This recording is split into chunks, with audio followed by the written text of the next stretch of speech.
কি অবস্থা তোমাদের? আমাদের কি অবস্থা? কেমন যাচ্ছে দিনকাল? হ্যাঁ, দিনে দুপুরে খেলিও না এগুলো ভালো না দিনে দুপুরে। আপনারা কারা কারা বলেন, আপনি কেমন ফিল করতেছেন? Very good. এনার কি আছে? यहाँ से कौन सा था? দুপুরের নাস্তা শেষ করে আমরা বিকেল ৩টের দিকে বের হয়ে পড়লাম। বিভিন্ন জেলা ও প্রান্ত থেকে আসা ওয়াইআরসি এর সদস্যরা ধীরে ধীরে একত্রিত হচ্ছেন। সো গাইস, ইতিমধ্যে আপনারা জানেন আমরা কোথায় আসছি। আমরা এখন বর্তমানে আছি চট্টগ্রাম সৈকত হোটেলে। আজ বিভিন্ন জেলা থেকে বিভিন্ন প্রান্ত থেকে ওয়াইআরসি মেম্বার যারা আসছেন, তা কক্সবাজার বলেন, চিটাগাং বলেন, কুমিল্লা বলেন, রাজশাহী বলেন, যে প্রান্ত থেকে সবাই এখানে এসে এই যে আনন্দগুলো করতেছে। আজকে কিছুক্ষণ পরে আমরা আমাদের গন্তব্যে চলে যাব। কেউ প্রথমবারের মতো একে অপরের সঙ্গে পরিচিত হচ্ছেন, আবার কেউ স্মৃতিবন্দী করতে ব্যস্ত ফটোশুটে। চারপাশে হাসি, গল্প আর উচ্ছ্বাস, পুরো পরিবেশটাই ছিল দারুণ প্রাণবন্ত। সত্যি, এমন মুহূর্তগুলো মনকে অন্যরকম আনন্দে ভরিয়ে দেয়। র্যালির উদ্দেশ্যে যাত্রা। সব বাইক সুন্দরভাবে পার্কিং করে আমরা র্যালির প্রস্তুতি নিলাম। কিছুক্ষণ পর সবাই একসঙ্গে চট্টগ্রামের বিভিন্ন গুরুত্বপূর্ণ সড়ক প্রদক্ষিণ করে একটি দারুণ র্যালিতে অংশ নিলাম। অসংখ্য ইয়ামাহা রাইডার একসঙ্গে রাস্তায় চলার সেই দৃশ্য ছিল অসাধারণ। র্যালি শেষ করে আমরা সরাসরি রওনা দিলাম তামিম ইকবাল ভাইয়ের 28 মোটরস শোরুমের দিকে। মোটরসের গ্র্যান্ড ওপেনিং। অবশেষে আমরা পৌঁছে গেলাম 28 মোটরসে। সেখানে তখন মানুষের উপচে পড়া ভিড়। কিছুক্ষণ অপেক্ষার পর তামিম ইকবাল ভাই এসে আনুষ্ঠানিকভাবে শোরুমের উদ্বোধন করেন।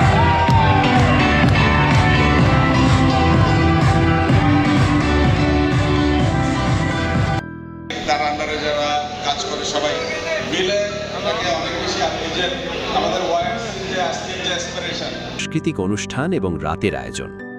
সন্ধ্যার পর শুরু হলো মূল অনুষ্ঠান। অতিথিদের বক্তব্য, তামিম ইকবাল ভাইয়ের অনুপ্রেরণামূলক কথা এবং আয়োজকদের বিভিন্ন পরিবেশনা অনুষ্ঠানকে আরও প্রাণবন্ত করে তুলেছিল।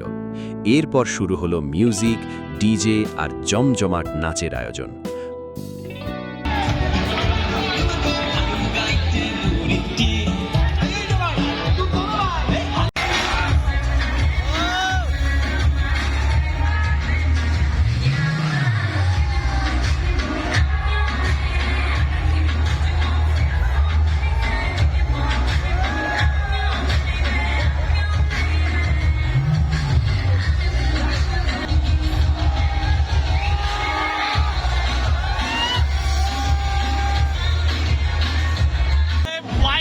क्या देखना पड़ता है, देख लो जरा लाइव चलते।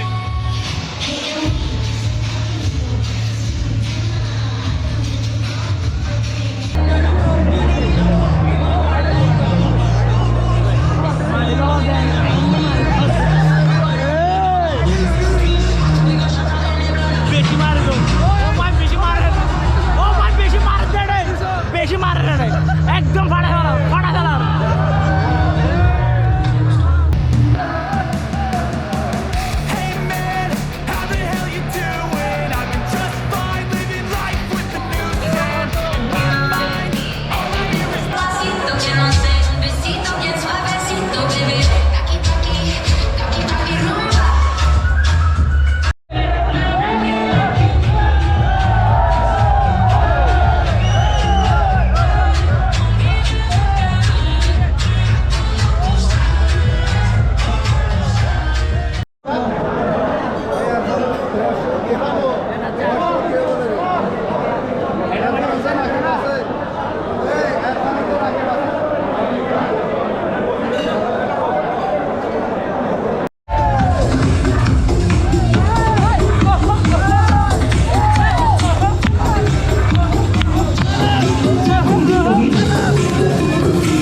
কখন যে রাত 1টা বেজে গেল টেরই পাইনি।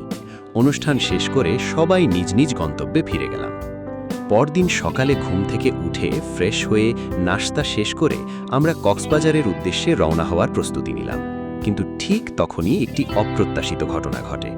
আমাদের প্রিয় সদস্য সোহাগ ভাই হঠাৎ অসুস্থ হয়ে পড়েন। বিষয়টি আমাদের সবাইকে বেশ চিন্তায় ফেলে দেয়। কিছু সময় তাকে হোটেলে বিশ্রামে রেখে পরিস্থিতি পর্যবেক্ষণ করা হয়। পরে আমরা ভারী মন নিয়ে রওনা দিলেও পুরো পথ জুড়েই তার জন্য দোয়া আর চিন্তা ছিল। ফেরার পথে চট্টগ্রামের নতুন ব্রিজে কিছুক্ষণ বিরতি নিয়ে সুন্দর কিছু ছবি তুললাম।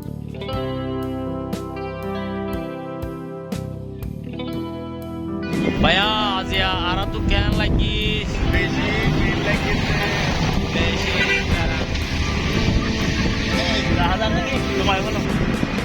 দীর্ঘ সময় বাইক চালানোর পর হালকা ক্ষুধা লাগায় একটি হোটেলে নাস্তা করে আবার যাত্রা শুরু করলাম।